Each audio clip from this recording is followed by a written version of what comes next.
सत श्री अकाल जी, थोड़ा स्वागत है जी चैनल जुगलू एजुकेशन विच।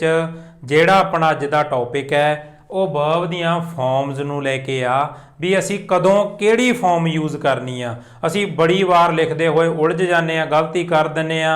अज आपां इह पक्के रूल याद कर लैणे आ ते इन्हां च कदे गलती नहीं करनी।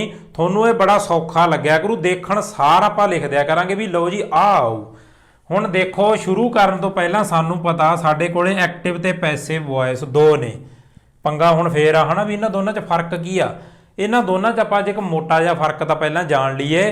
एक्टिव वॉइस ਉਹ ਹੁੰਦੀ ਆ ਜਿਹਦੇ ਵਿੱਚ ਸਬਜੈਕਟ ਨੂੰ ਜ਼ਿਆਦਾ ਇੰਪੋਰਟੈਂਸ ਦਿੱਤੀ ਹੁੰਦੀ ਆ। ਸਬਜੈਕਟ ਕੰਮ ਕਰ ਰਿਹਾ ਹੁੰਦਾ, ਐਕਸ਼ਨ ਸਬਜੈਕਟ ਕਰ ਰਿਹਾ ਹੁੰਦਾ। ਦੇਖੋ ਹੁਣ ਆਪਾਂ ਉਦਾਹਰਨ ਲੈਂਦੇ ਆ, ਜਿਵੇਂ ਆਪਾਂ ਕਹਿਤਾ ਆਈ ਪਲੇ क्रिकेट है ना। इत्थे की होया भी मैं क्रिकेट खेडदा हाँ, पहला गल मेरी हुई आ। जिहड़ा करता गा जिहड़ा सब्जैक्ट आ, इत्थे काम करन वाला कौन आ आई, इत्थे सब्जैक्ट आई आ, सानू पता ਉਹਦੀ ਗੱਲ हो रही है, ਉਹਦੇ ਤੇ ज़्यादा जोर पाया जा रहा भी मैं क्रिकेट खेडदा हाँ। ते पैसिव वॉइस च जो काम होया हुंदा ਉਹਦੇ ਤੇ ज़्यादा जोर पाया हुंदा। जिवें क्रिकेट खेडिया गया है ना, ये काम होयागा ना, ਇਹਦੇ ਤੇ ज़्यादा जोर पाया जांदा।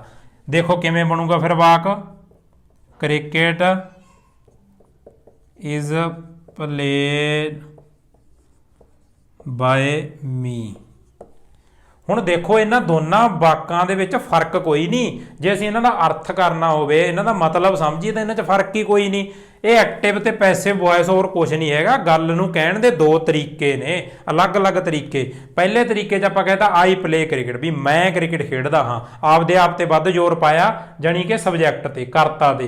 दूजे दे विच जो किरिया होई जांदी उह ते जोर पाया क्रिकेट इज प्लेड बाय मी, ते वाक दे विच क्रिकेट ते वध जोर पाया भी क्रिकेट इज प्लेड। देखो इंपॉर्टेंस जिहड़ा काम होया उहनूं दित्ती जांदी है, बाय मी तां पिछे जी रह गया भी किहने खेडिया, उहदी कोई एड्डी गल नहीं भी क्रिकेट खेडिया गया, उह ते ज़्यादा जोर पाया होया। ठीक है जी, इन्हां दोनां च यही फर्क हुंदा। जे आपां वाक दे अर्थ करिए फिर कोई फर्क नहीं हैगा। ये एक्टिव पैसिव वॉइस च फर्क आ, कोई नहीं, आपां इन्हां दे डिटेल्ड वीडियोज़ भी बनावांगे। ते अगली गल ये आ, जिहड़े आपां 12 टेंसेस करदे हुंदे आ सारे वो एक्टिव वॉइस च हुंदे ने।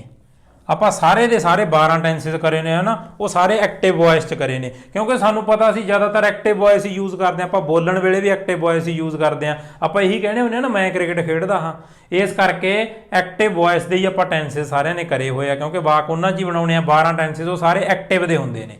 ਇਹਨਾਂ ਦੇ ਵਿੱਚ ਆਪਾਂ ਕੀ ਗੱਲਾਂ ਦਾ ਖਿਆਲ ਰੱਖਣਾ, ਐਕਟਿਵ ਵੌਇਸ ਦੇ ਵਿੱਚ ਜਦੋਂ ਵੀ ਸਾਨੂੰ ਇਜ਼, ਐਮ, ਆਰ, ਵਾਜ਼, ਵਰ ਇਹ ਹੈਲਪਿੰਗ ਵਰਬਸ ਲੱਗੇ ਹੋਣ ਤੇ ਇਹਨਾਂ ਦੇ ਨਾਲ ਕੋਈ ਮੇਨ ਵਰਬ ਆ ਜੇ, ਮੇਨ ਵਰਬ ਲੱਗਿਆ ਹੋਵੇ ਤਾਂ ਉਹਦੇ ਨਾਲ ING ਲਾਉਣੀ ਬਹੁਤ ਜ਼ਰੂਰੀ ਆ। ਉਹ ਹਮੇਸ਼ਾ ING ਵਾਲੇ ਰੂਪ 'ਚ ਹੀ ਆਊਗਾ। ਇਹ ਚੀਜ਼ ਨੂੰ ਦਿਮਾਗ 'ਚ ਸੇਵ ਕਰ ਲਓ। ਕਿਤੇ ਵੀ ਲਿਖਿਆ, ਮੰਨ ਲਓ ਇਜ਼ ਲਿਖਿਆ ਆ ਗਿਆ, ਉਹਦੇ ਨਾਲ ਜੇ ਆਪਾਂ ਪਲੇ ਲਿਖਤਾ ਤਾਂ ਕੱਲਾ ਪਲੇ ਨਹੀਂ ਲਿਖਣਾ। ਯਾਦ ਕਰ ਲਿਓ ਵੀ ਇਜ਼, ਐਮ, ਆਰ, ਵਾਜ਼, ਵਰ ਇਹਦੇ ਨਾਲ ਪਲੇ, ਪਲੇ ਤਾਂ ਵਰਬ ਹੁੰਦਾ, ਕੱਲਾ ਨਹੀਂ ਆਉਂਦਾ ਇਹ, ਫਿਰ ਇਜ਼ ਪਲੇਇੰਗ ਆਊਗਾ। ਜੇ ਦੋਨੇ ਇਕੱਠੇ ਨੇ, ਜੇ ਉਵੇਂ ਆਰ ਤੋਂ ਬਾਅਦ ਹੈ ਨਾ ਕੋਈ ਆ ਗਿਆ, ਵਾਜ਼ ਤੋਂ ਬਾਅਦ ਆ ਗਿਆ, ਵਰ ਤੋਂ ਬਾਅਦ ਆ ਗਿਆ, ਵਾਜ਼ ਤੋਂ ਬਾਅਦ ਗੋ ਆ ਗਿਆ, ਗੋ ਸਾਨੂੰ ਪਤਾ ਵਰਬ ਆ, ਕੱਲਾ ਨਹੀਂ ਆਉਂਦਾ, ਫਿਰ ਗੋਇੰਗ ਆਊਗਾ। ਚਾਹੇ ਇਹ ਕਿਤੇ ਮਰਜ਼ੀ ਵਰਤੇ ਜਾਂਦੇ ਹੁਣ, ਇਹ ਗੱਲ ਦਾ ਖਿਆਲ ਰੱਖਣਾ। Active voice is, am, are, was, were ਦੇ ਨਾਲ ਜੇ ਇੱਕ ਹੋਰ ਵਰਬ ਲੱਗਿਆ ਤਾਂ ਉਹਦੇ ਨਾਲ ING ਜ਼ਰੂਰ ਲਾਉਣੀ ਆ।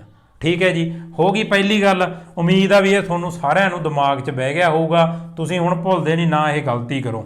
ਦੂਜੀ ਇੰਪੋਰਟੈਂਟ ਗੱਲ ਆ ਗਈ ਆਪਣੇ ਕੋਲੇ, ਜੇ ਸਾਡੇ ਕੋਲੇ ਹੈਜ਼, ਹੈਵ ਤੇ ਹੈਡ ਆ ਜੇ ਤੇ ਉਹਦੇ ਨਾਲ ਕੋਈ ਮੇਨ ਵਰਬ ਲੱਗਿਆ ਹੋਵੇ, ਵਿਚਾਲੇ ਹੋਰ ਕੁਝ ਨਹੀਂ ਚਾਹੀਦਾ, ਸਿੱਧਾ ਹੈਜ਼ ਤੋਂ ਬਾਅਦ ਮੇਨ ਵਰਬ, ਹੈਵ ਤੋਂ ਬਾਅਦ ਮੇਨ ਵਰਬ, ਹੈਡ ਤੋਂ ਬਾਅਦ ਮੇਨ ਵਰਬ, ਤਾਂ ਹਮੇਸ਼ਾ ਉਹਦੀ ਤੀਜੀ ਫਾਰਮ ਲਾਉਣੀ ਆ, ਜਾਂ ਕਹਿ ਲਓ ਪਾਸਟ ਪਾਰਟੀਸੀਪਲ ਫਾਰਮ ਲਾਉਣੀ ਆ। ਜਿਵੇਂ ਆਪਾਂ ਗੋ, ਵੈਂਟ, ਗੌਨ ਕਹਿੰਦੇ ਹੁੰਦੇ ਆ ਨਾ, ਪਹਿਲੀ ਫਾਰਮ ਸਾਡੇ ਕੋਲ ਹੁੰਦੀ ਆ ਗੋ, ਦੂਜੀ ਹੁੰਦੀ ਆ ਸਾਡੇ ਕੋਲ ਵੈਂਟ, ਤੀਜੀ ਹੁੰਦੀ ਆ ਗੌਨ। ਇਹ ਤੀਜੀ ਫਾਰਮ ਆ ਜਾਂ ਪਾਸਟ ਪਾਰਟੀਸੀਪਲ ਆ, ਇਹ ਯੂਜ਼ ਕਰਨੀ ਆ। ਫਿਰ ਆਪਾਂ ਹੈਜ਼, ਹੈਵ, ਹੈਡ ਨਾਲ ਹਮੇਸ਼ਾ ਵਰਬ ਦੀ ਤੀਜੀ ਫਾਰਮ ਲਾਉਣੀ ਆ। ਜੇ ਉਹਦੇ ਬਿਲਕੁਲ ਨਾਲ ਵਰਬ ਲੱਗਿਆ, ਇਹ ਗੱਲ ਦਾ ਆਪਾਂ ਖਿਆਲ ਰੱਖਣਾ ਵੀ ਤੀਜੀ ਫਾਰਮ ਲਾ ਦਈਏ। Has played, have gone, head gone, ਹੈ ਨਾ। ਇਹ ਆਪਾਂ ਇਹ ਨਹੀਂ ਦੇਖਣਾ ਵੀ ਪਾਸਟ ਪ੍ਰੈਜ਼ੈਂਟ ਕੀ ਆ, ਬਸ ਆਪਾਂ ਚੁੱਪ ਕਰਕੇ ਵਰਬ ਦੀ ਤੀਜੀ ਫਾਰਮ ਲਾ ਦੇਣੀ ਹੈ ਇਹਨਾਂ ਨਾਲ। ਹੋ ਗਈ ਜੀ ਕਹਾਣੀ ਖਤਮ। ਉਦੋਂ ਬਾਅਦ ਆ ਗਿਆ ਸਾਡੇ ਕੋਲੇ ਤੀਜਾ ਰੂਲ। ਜੇ ਸਾਡੇ ਕੋਲ ਮੋਡਲਸ ਆ ਗਏ, ਮੋਡਲਸ ਕਿਹੜੇ ਕਿਹੜੇ ਹੁੰਦੇ ਨੇ, can, could, may, might, will, would, should, ਹੈ ਨਾ, ਜਿੰਨੇ ਮਰਜ਼ੀ ਲੈ ਲਓ, ਜਿਹੜੇ ਸਾਡੇ ਕੋਲ ਮੋਡਲਸ ਦੇ ਸਾਰੇ ਹੁੰਦੇ ਨੇ, ਜੇ ਉਹਨਾਂ ਦੇ ਨਾਲ ਵਰਬ ਲੱਗਿਆ ਗਾ, ਕੋਈ ਮੇਨ ਵਰਬ ਆ ਗਿਆ ਉਹਨਾਂ ਦੇ ਨਾਲ ਜਮਾ ਨਾਲ ਵਿੱਚ ਕੋਈ ਫਰਕ ਨਹੀਂ ਤਾਂ ਹਮੇਸ਼ਾ ਅਸੀਂ ਬੇਸ ਫਾਰਮ ਲਾਉਣੀ ਆ ਉਹਦੀ। ਬੇਸ ਫਾਰਮ ਮੂਲ ਰੂਪ ਉਹਦਾ, ਸਾਨੂੰ ਸਾਰਿਆਂ ਨੂੰ ਪਤਾ ਬੇਸ ਫਾਰਮ ਕੀ ਹੁੰਦੀ ਆ, ਜੀ ਤੋਂ ਸਾਰੀਆਂ ਫਾਰਮਸ ਬਣਦੀਆਂ ਉਹ ਬੇਸ ਫਾਰਮ ਹੁੰਦੀ ਆ ਮੂਲ ਰੂਪ। ਉਹ ਆਪਾਂ ਇੱਥੇ ਫਿਰ ਯੂਜ਼ ਕਰਨਾ। ਜਿਵੇਂ ਸਾਡੇ ਕੋਲੇ ਆ ਗਿਆ ਕੈਨ ਸਵਿਮ, ਬੜੀ ਵਾਰ ਦੇਖਿਆ ਕਿ ਉਹ ਸਵਿਮਿੰਗ ਬਣਾ ਦਿੰਦੇ ਨੇ। ਆਪਾਂ ਇਹ ਗਲਤੀ ਨਹੀਂ ਕਰਨੀ, ING ਨਹੀਂ ਲਾਉਣਾ, ਆਪਾਂ ਬੇਸ ਫਾਰਮ ਲਾਉਣੀ ਆ। ਉਹਦੇ ਮਗਰ SES ING ਕੁਛ ਨਹੀਂ ਲਾਉਣਾ, ਸਿੱਧੀ ਉਹਦੀ ਬੇਸ ਫਾਰਮ ਮੂਲ ਰੂਪ 'ਚ। ਜਿਵੇਂ ਮੇ ਆ ਗਿਆ, ਮੇ ਦੇ ਨਾਲ ਕੋਈ ਗੋ ਲੱਗਿਆ ਗੋ ਆਊ ਸਿੱਧਾ, ਹੈ ਨਾ। ਸ਼ੁੱਡ ਆ ਗਿਆ ਸ਼ੁੱਡ, ਫਿਰ ਪਲੇ ਆ ਗਿਆ ਤਾਂ ਪਲੇ ਹੀ ਆਊ। ਇਹ ਨਹੀਂ ਹੈਗਾ ਆਪਾਂ ਪਲੇਇੰਗ ਲਿਖਤਾ ਪਲੇਡ ਲਿਖਤਾ, ਇਹੋ ਜਿਹਾ ਕੁਛ ਨਹੀਂ ਆਉਣਾ। ਜੇ ਸਾਡੇ ਕੋਲ ਮੋਡਲਸ ਆ ਤੇ ਉਹਦੇ ਨਾਲ ਵਿਚਾਲੇ ਕੁਛ ਨਹੀਂ ਹੈਗਾ, ਉਹਦੇ ਸਿੱਧਾ ਨਾਲ ਜੇ ਸਾਡੇ ਕੋਲ ਕੋਈ ਵਰਬ ਲਿਖਿਆ ਤਾਂ ਉਹ ਹਮੇਸ਼ਾ ਉਹਦੀ ਬੇਸ ਫਾਰਮ 'ਚ ਹੋਊਗਾ। ਹੋਰ ਕੋਈ ਫਾਰਮ ਨਹੀਂ ਲਾਉਣੀ, ਨਾ ਪਲੇਜ਼ ਲਿਖਣਾ, ਕੁਛ ਨਹੀਂ। ਹੁਣ ਆਪਾਂ ਦੇਖੀਏ ਵੀ ਸਾਡੇ ਕੋਲ ਹੀ ਆ, ਹੀ ਸਿੰਗੂਲਰ ਆਪਾਂ ਲਿਖ ਦਈਏ ਹੀ ਸ਼ੁੱਡ ਤਾਂ ਆਪਾਂ ਕਹਾਂਗੇ ਪਲੇ ਦੇ ਨਾਲ ਅਸੀਂ ਐਸ ਲਾ ਦਿੰਦੇ ਹੀ ਸ਼ੁੱਡ ਪਲੇਜ਼। ਇਹ ਗਲਤੀ ਨਹੀਂ ਕਰਨੀ, ਬੇਸ ਫਾਰਮ ਲਾਉਣੀ ਹੈ, ਨਾ ਕੋਈ SES ਨਾ ਕੋਈ ING, ਉਵੇਂ ਦਾ ਉਵੇਂ ਆਪਾਂ ਵਰਬ ਲਿਖ ਦੇਣਾ ਹੀ ਸ਼ੁੱਡ ਪਲੇ। ਲਓ ਜੀ ਗੱਲ ਖਤਮ ਹੋ ਗਈ। ਉਵੇਂ ਇਹ ਹੁੰਦਾ, ਇਹਦੇ ਨਾਲ ਕੋਈ ਪਹਿਲੀ ਦੂਜੀ ਫਾਰਮ ਨਹੀਂ ਲਾਉਣੀ, ਤੀਜੀ ਲਾਉਣੀ ਆ। ਇਹਦੇ ਨਾਲ ਆਪਾਂ ਇਹ ਨਹੀਂ ਲਿਖ ਦੇਣਾ ਇਜ਼ ਪਲੇ ਲਿਖ ਦਈਏ, ਹੈ ਨਾ, ਨਹੀਂ ਲਿਖਣਾ, ਕਦੇ ਵੀ ਨਹੀਂ ਲਿਖਣਾ। ਇਹਦੇ ਨਾਲ ING ਆਊਗੀ ਹੀ ਆਊਗੀ ਜੇ SMR ਵਾਰ ਆਉਂਦੇ ਨੇ। ਇਹ ਤਿੰਨੇ ਰੂਲ ਆਪਾਂ ਦੇਖ ਲਏ, ਇਹ ਦਿਮਾਗ 'ਚ ਬਿਠਾ ਲਏ, ਕਦੇ ਗਲਤੀ ਨਹੀਂ ਕਰਨੀ। ਤੇ ਜੇ ਅਸੀਂ ਇਹ ਗੱਲਾਂ ਦਾ ਖਿਆਲ ਰੱਖਾਂਗੇ ਸਾਡੇ ਵਾਕ ਬਹੁਤ ਹੱਦ ਤੱਕ ਸਹੀ ਜਾਣ ਲੱਗ ਜਾਣਗੇ, ਸਾਡੀਆਂ ਗਲਤੀਆਂ ਘਟਣ ਲੱਗ ਜਾਣਗੀਆਂ।